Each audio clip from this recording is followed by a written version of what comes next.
மானம் குறையும் இன்னு மாசு படியும் இன்னு வீணா கதை முடிஞ்சு போச்சு.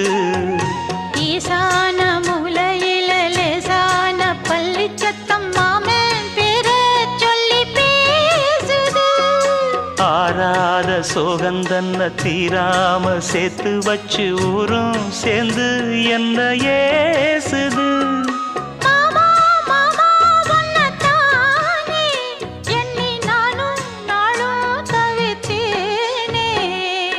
கூண்டுக்குள்ள என்ன வச்சு கூடி நின்ன ஊரை விட்டு கூண்டுக்குள்ள போனதென்ன கோலக்கிளி.